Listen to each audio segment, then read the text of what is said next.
Hello my dear friends and my lovely babies, कैसे हैं आप सब। आई होप आप सभी बहुत अच्छी होंगे। आज की हमारी कहानी का टॉपिक है आलसी ब्राह्मण और जिन। आइए सुनते हैं ये मजेदार कहानी। एक बार की बात है, एक गांव में एक ब्राह्मण रहता था। वह ब्राह्मण बहुत आलसी प्रवृत्ति का था। सुबह उठता, नहाता, पूजा पाठ करता, खाना खाता और फिर सो जाता। उसके पास किसी चीज की कमी नहीं थी। एक बड़ा सा खेत, खाना पकाकर देने के लिए सुंदर सी पत्नी और 2 बच्चों का अच्छा परिवार। सब कुछ होने के बाद भी ब्राह्मण के घरवाले एक बात से बड़े परेशान थे। वो बात थी कि ब्राह्मण बहुत ज्यादा ही आलसी था। वह कोई भी काम स्वयं नहीं करता और पूरा दिन सोता रहता।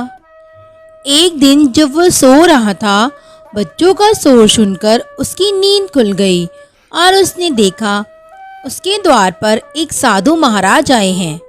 ब्राह्मण और उसकी पत्नी ने साधु महाराज का स्वागत किया। फिर ब्राह्मण हरि ने साधु महाराज को भोजन करवाया और भोजन के बाद उनकी खूब सेवा की। साधु महाराज हरि की सेवा से बहुत प्रसन्न हुए और उन्होंने हरि को वरदान मांगने के लिए कहा। हरि ने वरदान मांगा, हे साधु महाराज, मुझे ऐसा कोई वरदान दो कि मुझे कोई काम न करना पड़े, मेरी जगह कोई दूसरा आदमी यह काम कर ले। तब साधु ने कहा, जो तुम्हारी इच्छा हो पुत्र, मैं तुम्हें ये चिराग देता हूँ। इसमें से एक जिन निकलेगा जो तुम्हारा गुलाम बनकर रहेगा। तुम उसे जो काम दोगे वो वही काम करेगा, परंतु याद रखना, तुम्हें जिन को हर समय काम में व्यस्त रखना होगा। अगर तुम उसे काम ना दे पाए तो वह तुम्हें ही खा जाएगा। ऐसा कहकर साधु महाराज ने ब्राह्मण को एक चिराग दिया। ब्राह्मण हरि साधु के वरदान से बहुत खुश था। इसके बाद साधु महाराज वहां से चले गए। साधु के जाने के बाद ब्राह्मण ने चिराग को देखा। कुछ देर में उसमें से एक जिन बाहर आया।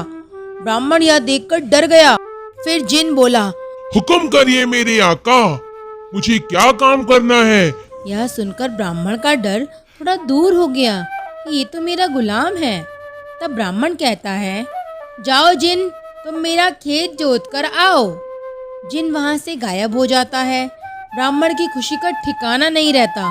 वह कहता है, धन्यवाद साधु महाराज, आपके इस वरदान की वजह से मैं इन फालतू कामों से मुक्त हो गया। अब मैं आराम से सोऊंगा।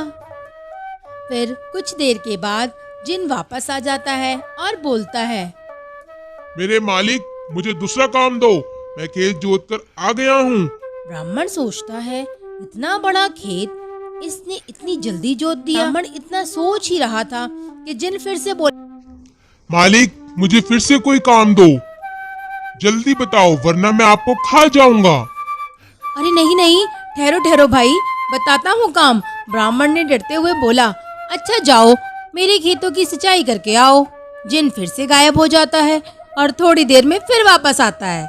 जिन आकर ब्राह्मण से बोलता है, मालिक, खेतों की जुताई हो गई, अब अगला काम बताइए, नहीं तो मैं आपको खा जाऊंगा। ब्राह्मण एक एक कर कर सभी काम बताता जाता है। जिन चुटकियों में वो सारे काम कर देता है। ब्राह्मण की पत्नी यह देख रही थी और अपने पति की आलसीपन पर चिंता करने लगी। शाम होने से पहले जिन सारे काम कर दिया करता। सब काम करने के बाद जिन ब्राह्मण के पास आता और कहता, अगला काम बताइए, नहीं तो मैं आपको खा जाऊंगा।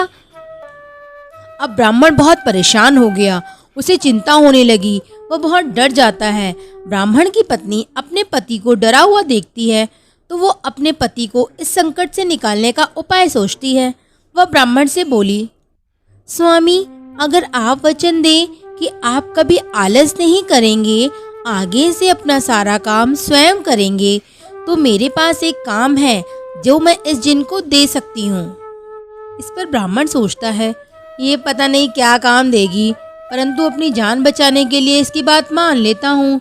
फिर वह अपनी पत्नी को आलस त्यागने का वचन दे देता है। इसके बाद ब्राह्मण की पत्नी जिन्न से बोली, हमारे यहाँ एक कुत्ता है, तुम जाकर उस कुत्ते की पूंछ सीधी कर दो। और हाँ, याद रखना, पूंछ एकदम सीधी होनी चाहिए। जाओ जल्दी जाओ, ये काम करके आओ, फिर मैं तुम्हें दूसरा काम देती हूँ। जिन गायब होकर कुत्ते के पास पहुँचता है।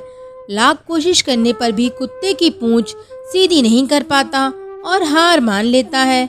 वह ब्राह्मण की पत्नी के पास आकर उससे कहता है, मालकिन मुझे माफ करें, मैं ये काम पूरा नहीं कर पाया। अब मेरे लिए क्या हुक्म है? ब्राह्मण की पत्नी कहती है, तुम वापस से चिराग में चले जाओ और इस घर में कभी वापस मत आना। जिन कहता है, जो हुक्म मेरे आका। और चिराग में वापस चला जाता है। उस दिन के बाद ब्राह्मण अपना आलस छोड़ देता है। वह सभी काम स्वयं करने लगता है और सभी लोग खुशी खुशी रहने लगते हैं। अगर आपको हमारी कहानियाँ अच्छी लगती हैं तो आप हमारे चैनल को लाइक करें, सब्सक्राइब करें और बेल आइकन को क्लिक करें। Thank you so much.